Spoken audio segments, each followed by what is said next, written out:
everyone, how are you? I thought I'd very quickly come on and do a quick video for you. After I had done all those Facebook Lives back in December, I haven't really done anything on video since, so I thought it was about time that I showed my face. And I'm sort of in between two jobs at the moment, so I have some fibre sitting in the oven at the moment, cooling down. And then I have an appointment in about an hour, so I thought I'd use that time to come and check in with you. And partly that is to talk about the snow dyeing experiment I did a couple of days ago, but also to give you a little sneak peek of some things that are coming to my shop. I'm going to move these, trying not to make any noise. But if you've been following the post on my Facebook page here in West Yorkshire, and actually you can just see behind me there's still a little bit of light coming through the blinds. It's about 20 to 5 in the afternoon here now, so I'm really excited to still see light outside. You know, the days are definitely getting longer, which I'm really excited about. I'm not very good with these kind of constant darkness we seem to be living in. But if you've been following my Facebook page, a few days ago, so we're based in West Yorkshire, and we're quite high up, so we had a few days of snow, and we had proper snow, but as soon as it arrived it sadly also disappeared, so by now it's all gone. But someone kind of made a comment on one of my posts and said, "Oh, are you going to try some snow dyeing?" And I thought, why not? And I had some Koolaid in the cupboard. Now, I have never dyed with Koolaid before. Obviously everything I dye for the shop is dyed with professional acid dyes, so I use Jacquard acid dyes, but I thought, yeah, let's just get the Koolaid out. When I use food colouring otherwise, which I do like, and I enjoy kind of playing around with them, I use the Wilton's gel food colouring, and I really like working with them, but I had never used Koolaid before. But at some point I obviously thought that I wanted to have a play, and I bought some packets, and they'd been sitting in the cupboard for ages. And if you saw the pictures, the way I had set up the yarn was that I used 2 skeins of fingering weight yarn, so it's kind of a sock weight yarn, and it was 80% merino, 80% superwash merino and 20% nylon, so it would be fine to use for socks or something, but at the same time it is actually really soft that you could use it, you know, in another garment or a shawl or something. But it's a yarn base that I don't usually have in my shop because it's a American supplier. It's Dyer supplier. But yeah, so it's a really nice yarn base, to the point that I'm kind of thinking, can I maybe look at getting this and stocking this, because I do like it, but then I'm thinking I just have to try a few others. I have lots of different yarn bases here at the moment. I just need to try them all and see which one comes kind of closest to this, because I do like it. But if you've seen the photos, going back to that, I had used 2 skeins dry. I hadn't pre-soaked them or anything.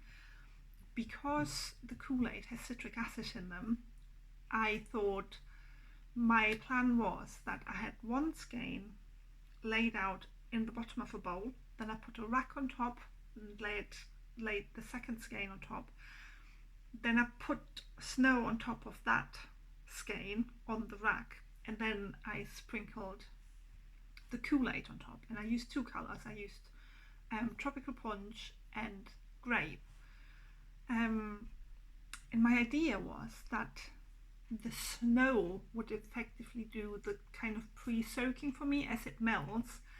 I had this idea that it would effectively kind of soak into the yarn, and then anything that would drip through the rack would then go onto the second skein, which would effectively end up sitting in a puddle, and therefore also not need pre-soaking because there's water in the bottom of that bowl. Well, that didn't go quite to plan, did it? Wool being wool, it kind of doesn't absorb water in that way. You really, I was dyeing fibre this morning, and I kind of wind it into these big fluffy balls. And if you just put it on top of water, it will just happily sit there and kind of bounce along, and it's not going to do anything. You have to kind of really, you have to help it along and push it down. And the same with yarn. It doesn't just absorb water like that. So what happened as the snow was melting, that yarn on top stayed more or less dry, and all the snow and all the dye basically just dripped straight through. And while it then soaked the skein in the bottom of the bowl, again, it only did that kind of to an extent. So it didn't soak the yarn through, so the top layer was still dry, whilst the bottom layer, where it was sitting on the bottom of the bowl, had started to soak up the water and all the dye. So I quickly realised that wasn't going to work. So by that point, it was all sitting in my bathtub, just trying to contain the mess that Koolaid was making. Because it's really fine powder, and I had, of course, the first time that I went to sprinkle it, there was a gust of wind, and Koolaid kind of powder kind of drafted everywhere. But what I decided to do was, as that first lot of snow had melted, I thought, right, I'm just gonna take a couple of minutes and I'm just gonna push that into some cold water just to wet it through and then start again. So I flipped the skein in the bottom over so that it was kind of wet from both sides, and then the skein that was on the rack, I just took and just put it into a pot and just held it under water for a couple of minutes just to soak it through. It didn't need an awful lot of kind of persuasion, but it just needed a little bit of a push. And then I run back outside. By that point, the snow is melting, so I'm scraping snow off the roof of my greenhouse in the back garden, and my husband's just thinking, like, what is she doing now? Run upstairs with a pan piled full of snow, piled the snow back on top of the now soaked yarn, and then applied more Koolaid. Now I used 1 sachet of each colour, and even after applying that second lot, I still had some left. I sort of just poured it into like little plastic food containers, so I still had some left in there, and I just put that to the side at the time. So then I spent a very long evening literally watching snow melt. And I have to say, as the snow was melting, yes, the dye was striking, but there was a lot of, yarn that stayed white, and there were still areas that were still quite dry and not wet enough, I guess, to kind of absorb dye straight away. So by the end of the day, when that second lot of snow had melted, I have to admit that I just thought, oh my goodness, what have I done here? I took a picture of that as it was ready, and it just looked horrendous, to the point that I wasn't even prepared to share it on social media. And we can laugh about it now, but obviously my husband and I think very much alike, even though we didn't admit it to each other at the time. But I kind of just said, I'm not even going to heat set this because I'm so unhappy with it in a way. There's no point in me heat setting it because I'm gonna have to do something else with it later anyway. So I went off and I had dinner and kind of just had a bit of a think about it. But to me, so the way I described it was just that it looked like something had been butchered in my bathroom, because it was just this white stuff, the yarn kind of wound or kind of sprayed out on that, and then because of the colours I had chosen, it was just sort of dark reddish blotches on it, and it just didn't really look very attractive. And my husband started laughing, and he said, well, I didn't want to say anything, but it looked like someone had suffered some horrendous injury and you'd bandaged them up and then as if you'd thrown those used bandages sort of into the bathtub. And he said, well, I didn't want to say anything, but yeah, it's probably not kind of, you know, the best idea you've ever had. So I thought, well, I still had a little bit of the Kool-Aid left, so I got my pot out, I got my dye pot out, and I just put it on in the evening, and I thought I'm just going to effectively give it a rinse in those two colours. So one first, let that absorb and exhaust, and then the second one on top. So there's a bit of a wash or rinse, or maybe even a glaze if you want, but just so that all the yarn that was still bare, and that was in fairness a lot of it, would actually get some colour. And I did the Tropical Punch first. Now, if you've never dyed with Kool-Aid before, maybe two things, maybe three things to bear in mind. A, the smell.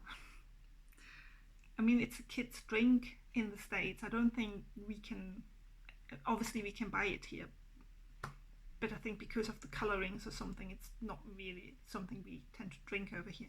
But the smell, I was just really taken back by it. It's just so sweet and overpowering, and the whole house just smelled of bubblegum. That's the best way I can describe it. And even the next day, my hands were still smelling kind of Kool-Aid. The sugar content, so I mean, I was constantly washing my hands because everything just felt sticky. So once this yarn was done, I just had to rinse and rinse and rinse.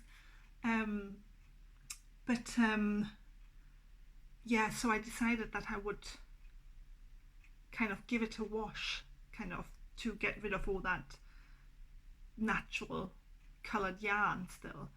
And the third thing I wanted to mention, sorry, was don't necessarily be led by the colour of the packet. Now, obviously I dye yarn for my business, and I fully appreciate that quite often when I'm mixing my other acid dyes, so when I'm mixing some Jacquard acid dyes, they don't necessarily look in stock solution the same way they're going to look on the yarn, and once they have dried. You know, that's just trial and error, and by dyeing samples that you learn that. But the blue pack of Tropical Punch isn't blue at all. It's a bright red. And to be honest, you could have told, maybe, because when I was pouring out the powder, it definitely had a kind of pink edge to it, but I just assumed that it kind of operates a little bit like normal dyes that I'm usually working with, and that the colour would take to fibre or yarn differently. But Tropical Punch in the blue packet, it's not blue, it's very much a bright red, pink. And grape, of course, is true to its name and to the colour of the pack, kind of a purple, dark purple colour. So I used the Tropical Punch first, heated that up, kind of, I think I left it cold actually, because of course my yarn was quite cold because it had to kind of snow on it. So cold as everything was, I just put the two skeins into that dye bath, and then slowly brought it up to temperature and let that absorb, and then kind of scooped it out and then put the grape in, and then I gave it a bit of a dip in a way. So I just let the two skeins very gently back into the water, so it absorbed colour at the bottom a little bit deeper, and then at the top there wasn't really much dye left in the pot at that point to absorb more, so at that point it will have just been a bit of a glaze on top, and then I just kind of walked away from it and left it until the next morning, because I said I like the smell and the stickiness. I mean, I was still wearing gloves most of the time, because it will still, even though it's a food colour, it will really stay in your hands. But I think because they are food colours, you're a little bit off guard, because you kind of think, oh well, it's fine and it doesn't matter. Well, it does, because it will still stain quite badly. But here is what it has turned out to be, and I'm really happy to show this now because actually I really like this. And even when it was hanging up and my husband saw it, and he says, oh, that's really nice now. According to my husband, we are going to call this Raspberry Ripple, and I think that's a perfect name for it because look, this is what it comes out. So it's always difficult to judge that on camera. So it looks a little bit lighter and a little bit more orange on camera, I think, than in real life. It is definitely more of a kind of pink, and then it has some of these darker streaks through it, and these darker streaks happened from the snow dyeing. That was when the first kind of batch of snow kind of melted and that dye struck to the yarn, even though it wasn't set at the time. But yeah, so that's kind of nicely mixed throughout, but there's definitely, there's some lighter section, there's some darker section. So I am quite happy with how this turned out. I mean, here's one, I've just taken it out of the skein, and you can definitely, like, can you see there actually is that changeover maybe of where as I let it soak, or as I let it slightly go back into the grape colour, it is kind of darker in those areas, and then at the top you can see that there wasn't very much colour left for it to absorb. But so overall it gives this really tonal kind of pink, which I'm really happy with. And I'm a bit disappointed that it shows on camera as more of an orange, because it really isn't. So maybe I will try and take some pictures and show them on Facebook. Maybe it's a bit easier to see then. But yeah, I think they've turned out really lovely. I'm really happy with them now. Which brings me to the dilemma of whether to keep them and put them into my stash, or whether to offer them either via the shop or via social media otherwise. Obviously they are dyed with food colouring, so I can't kind of guarantee kind of how light fast they are, but a lot of people dye only in food colourings and have really good results with them, and they don't really wash out in that way, and they are properly heat set with acid. So Koolaid already has an agent in it.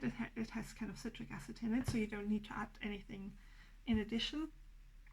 So there isn't anything for me stopping, or there isn't anything that would stop me from selling them, I guess.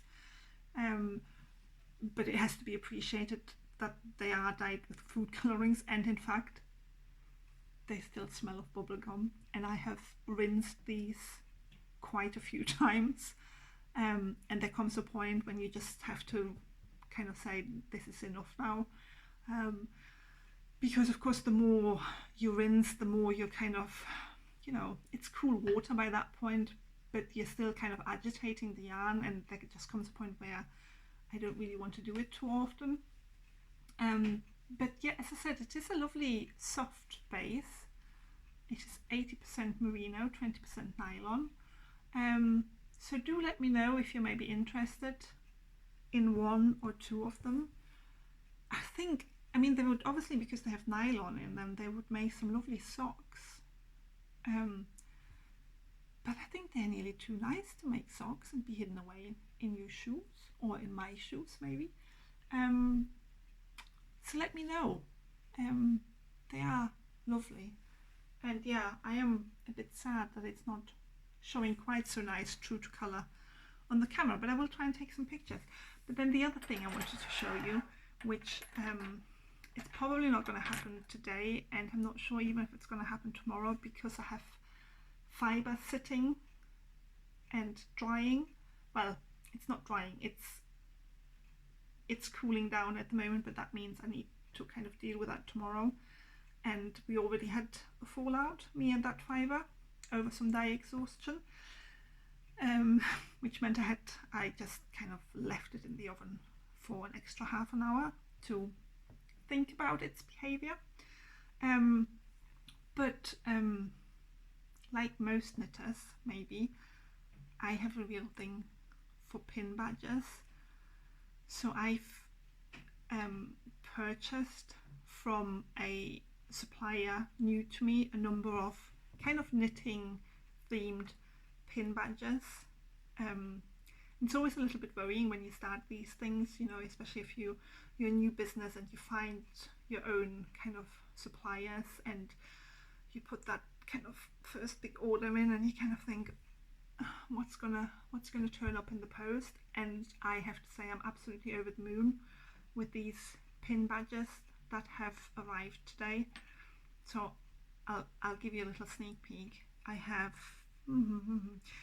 7 different pin badges, and I haven't got a huge amount of them, but I think I have kind of 4 or 5 of each of them, I think. I need to maybe count them later. But look, the first one, this is just probably my favourite. It's a very cute, oh, it's not quite in focus, is it? It's a very cute little sheep with like gold sort of leaf patterns on it. That's very cute. And then I have one for the sock knitters. It's a very crazy sock. Looks a bit like our Frankenstein socks, isn't it? Out of the Frankenstein Advent swap I'd done.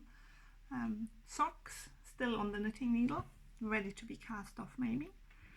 Then we have this really cute jumper, and it says make, wear and mend, and it has kind of elbow patches at the elbows. That's really cute. That's kind of like a really light sort of beige colour, I would think. And then we have a cheeky little cat playing with that favourite ball of yarn of yours, maybe. I don't think that's, oh, maybe there, that's kind of maybe in focus now. And what you can't see in camera is this cute little ball. The colours on here are sparkly. You won't be able to see that, but if you look at it, it is sparkly. It's very cute. And then there's this cheeky little chap peeking over the top, about to run off with it. And then this one I really like. So I'm just, you know, I sort of try and slowly add stock to my shop of items that, you know, I like, but that I think would other people would enjoy as well. So I hope I'm kind of finding the right things here. But this next one I quite like, and it's a little egg timer, like a little sand, you know, yeah, an egg timer, and it has stitches running through it rather than sand, and it says 1 stitch at a time. How cute is that? I do like that. And then we all drink tea or coffee, and I have these little stacked up cute cups, and they say sip, sip, knit.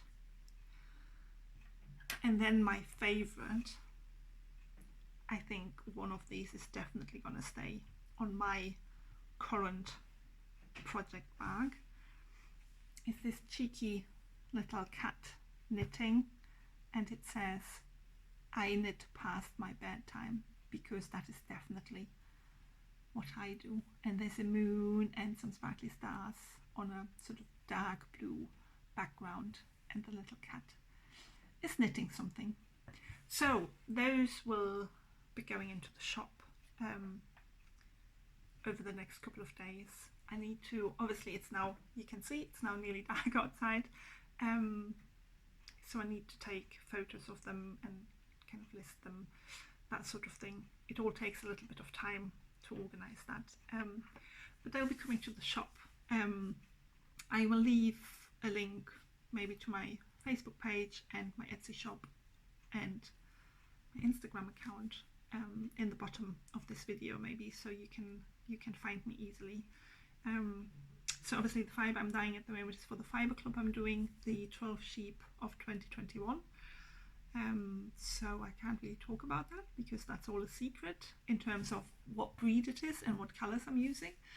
And then of course I'm doing the sock weight crystal yarns sock club for this year as well, which is all kind of gemstone coloured inspired, and the January parcels have started to arrive, and so far people have been very excited about my first choice of gemstone and colour.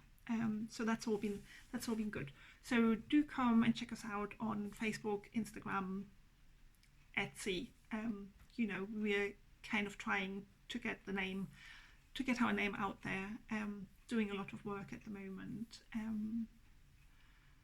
enjoying ourselves while we do it, even though it is busy and it all takes time and it all takes commitment, but it is something I'm really enjoying. So thank you so much for tuning in, checking the video out, and I hope you're all keeping well, and hopefully I will see some of you around at some point. Take care everyone. Bye.